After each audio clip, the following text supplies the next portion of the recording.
अच्छा जी, ये जो है ना 7वाँ मॉड्यूल, इस मॉड्यूल के मैं आप लोगों को ना शॉर्ट और लॉन्ग बता देता हूँ।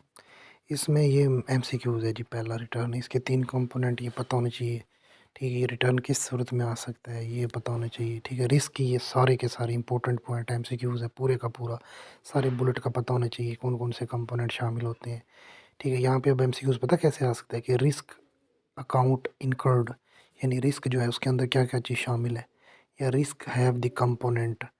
अनसर्टेनिटी कहलाता है एक्सपेक्टेड रिटर्न, मीन डेविएशन और ये प्रोपोर्शन, ये सारी चीज़ें वो इधर उधर से मिल मिला के मुरूज़ी बना सकता है।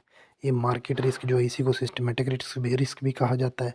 अनअवॉइडेबल रिस्क, अनडाइवर्सिफिएबल भी कहा जाता है, यूनिक होता है और वोलेटिलिटी होती है, तब्दीली आ रही होती है। अनसिस्टमेटिक रिस्क, ये तीनों दी हुई हैं, तीनों डाल के कहेगा भाई बताओ इनमें से कौन सा है, ऊपर वाले में से एक दो उठा लेगा, मरूज़ी बना सकता है। डिफरेंस आ सकता है शॉर्ट क्वेश्चन के तौर पे कि market risk and unsystematic risk में बयान करो फ़र्क। ज़रूरी तो नहीं वो यही कहे कि सिस्टमैटिक रिस्क और अनसिस्टमैटिक बताओ, क्योंकि पता है हमें कि मार्केट रिस्क को ही तो सिस्टमैटिक रिस्क कहा जाता है, ठीक है। वो ये भी कह सकता है अनडाइवर्सिफिएबल और डाइवर्सिफिएबल रिस्क के दरमियान डिफरेंस मालूम करो।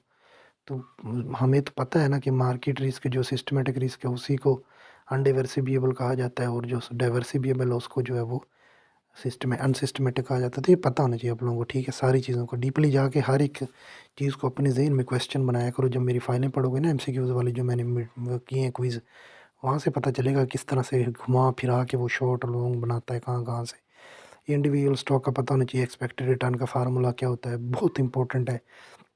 यानी अगर पोर्टफोलियो दी वो प्रॉफिटेबिलिटी सेम रहे, यानी कि सेम से मुराद है 1, जब 1 होगी तो उसको हमने, जब 1 को ज़रब दिया जाता है किसी भी चीज़ के साथ तो वो जवाब वही आ जाता है। यहाँ पे आप देख लो ना कि एक्स ज़रब पी नीचे वाला था ना, यहाँ पे अगर वो 1 हो तो जब सेम, एक बात हमेशा याद रखनी, पोर्टेबिलिटी का मजमूआ जो होता है ना, प्रॉफिटेबिलिटी का मजमूआ हमेशा 1 के बराबर होता है टोटल। अगर वो डिफरेंस दी होगी तो डिफरेंटली हम ज़रब दे के फिर मालूम करते हैं तो उसका फार्मूला नीचे वाला है। अगर वो सेम दी होगी यानी 1 दी होगी, सेम से मुराद है 1 है, तो 1 दी होगी तो वो तो डायरेक्ट जो है ना वो उसका ज़रब खा जाएगा और नीचे वाली ये वाली चीज़ें इस तरह से आएगा। तो ये फार्मूला पता होना चाहिए कि अगर आपके पास प्रॉफिटेबिलिटी ना दी हो जिसका मतलब 1 हो, ठीक है, तो 1 से मुराद ये होता है कि दी नहीं होती, वो शो ही नहीं करवाता बस। दी नहीं होगी तो डायरेक्ट ये वाला फार्मूला होगा। अगर प्रोबेबिलिटी दी हो, सॉरी, तो प्रोबेबिलिटी दी होगी तो प्रोबेबिलिटी जो है ना वो प्रॉफिटेबिलिटी जब मुँह पे लगा हुआ है ना तो इसलिए वो ज़ुबान पे चढ़ा है। तो ये प्रोबेबिलिटी जो है ना वो दी होगी ना, तो इस तरह से आपने फार्मूला लगा के उसका पहले निकालना है एक्सपेक्टेड रिटर्न, फिर आपने निकालना है वेरिएंस। वेरिएंस क्या बताया मैंने कि ये जो जज़र है ना इसके बगैर वाली जो अंदर वाली जो चीज़ें होती है ना वो वेरिएंस है। उस वेरिएंस का अंडर रूट लोगे तो वो स्टैंडर्ड डेविएशन यानी रिस्क आ जाएगा। इंडिविजुअल स्टॉक का पता होना चाहिए किस तरह से मालूम किया जाता है, ठीक है।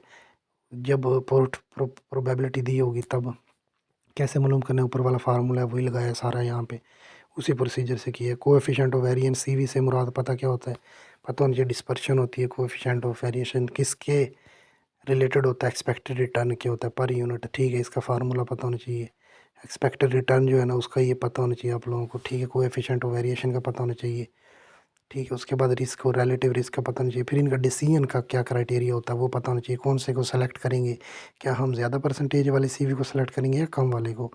फिर प्रॉफिटेबिलिटी आ गया, जो है ना रिस्क जो है ना उसके अंदर एक कोरिलेशन कोवेरिएंस होता है, इन दोनों का पता होना चाहिए क्या होती है, ठीक है। उनका जो पूरे का पूरा ये एक रो है उसकी वैल्यू, जो रो है ना कोएफ़िशिएंट उसका मतलब पता होना चाहिए आप लोगों को, ठीक है। इसकी वैल्यू नहीं होती वैसे, ठीक है। उसके बाद आप लोगों को ये कोवेरिएंस का पता होना चाहिए, इसके अंदर कैसे तब्दीली होगी, पॉजिटिव है नेगेटिव है, इसकी डायरेक्शन का कैसे पता चलेगा, ये आपको पता होना चाहिए सारी चीज़ों का, ठीक है। उसके बाद जनाब ये वाला हमारे पास फिर आ जाता है एक से ज़ायद स्टॉक के अंदर जो है ना हमने इन्वेस्टमेंट करनी है और उसका पोर्टफोलियो रिस्क निकालना है, यानी एक से ज़ायद स्टॉक के रिस्क को पोर्टफोलियो रिस्क कहा जाता है। तो अब यहाँ पे पहले एक स्टॉक था, वहाँ पे ए या रिटर्न आ रहा था सिर्फ सिंगल, यहाँ पे अब ज़्यादा आएंगे, ए और बी दो कंपनियाँ, तो उसका फार्मूले का ये पता होना चाहिए, risk of portfolio for 2 stock, risk of portfolio for 3 stocks, ठीक है। इसके अंदर सिग्मा का पता होना चाहिए, हमारे पास स्टैंडर्ड डेविएशन यानी रिस्क होता है। ज़रब एक्स से मुराद परसेंटेज ऑफ इन्वेस्टमेंट होती है। ज़रब रो यानी पी से मुराद कोएफ़िशिएंट ऑफ कोरिलेशन एफिशिएंट है ये, ठीक है। कोरिलेशन कोएफ़िशिएंट है ये हमारे पास रो जो है, ठीक है। ये पता होना चाहिए आप लोगों को, ठीक है। उसके बाद हमारे पास कैपएम है, कैपएम के कंपोनेंट कौन कौन से होते हैं ये पता होना चाहिए, ठीक है। एटलीस्ट कितनी जो है ना वो ये आउटपुट दे रहा होता है हमें, हमें रिटर्न मिल रहा होता है बीटा आर एफ के बराबर देता है, क्योंकि अगर बीटा ज़ीरो भी हो जाए तब भी हमें कोई ना कोई रिस्क मिलता है जो कि risk free rate of return के बराबर होता है। उसके बाद ये इक्वेशन का पता होना चाहिए आप लोगों को इसकी क्या होती है। फिर ये मुख्तलिफ तरह के फैक्टर थे जो इसके अंदर ऐड हुए बाद में कैपे मॉडल के अंदर। उसके अंदर आपका जो 3 फैक्टर मॉडल था फम एंड फ्रेंच का, उसने कौन कौन सी 2 चीज़ें ऐड की थी ऊपर वाले में। फिर ये नीचे वाला था 4 फैक्टर कार हर्ट का, उसने कौन कौन सी चीज़ें ऐड की थी इसके अंदर, ये इक्वेशन का पता होना चाहिए। फिर मल्टी फैक्टर मॉडल का तस्वर किस बंदे ने दिया था, ये फंग हसी था, ठीक है। हैग फंग रिटर्न का तस्वर दिया और इसके अंदर ये फैक्टर कौन से ये पता होना चाहिए। 7 फैक्टर का ये पता होना चाहिए आप लोगों को। इसकी कौन सी इक्वेशन बनी फिर वो पता होना चाहिए। ये बीटा जो है ना उसके इंडेक्स ऑफ सिस्टमेटिक रिस्क कहलाता है, ये भी पता होना चाहिए आप लोगों को, ठीक है। इसकी वैल्यूज़ कैसे चेंज होती हैं, क्या होता है, फिर अगर ज़्यादा हो, कम हो, 1 से बराबर हो, लेस देन हो, ये सारी चीज़ों का पता होना चाहिए। करैक्टरिस्टिक्स लाइन के अंदर पोर्टफोलियो बीटा जो है ना वो किस तरह से फ्लक्चुएट करता है, तो उसकी वैल्यू अप जाती है, डाउन जाती है, मार्केट वैल्यू के साथ कंपेयर करते हो आप उसको, ठीक है।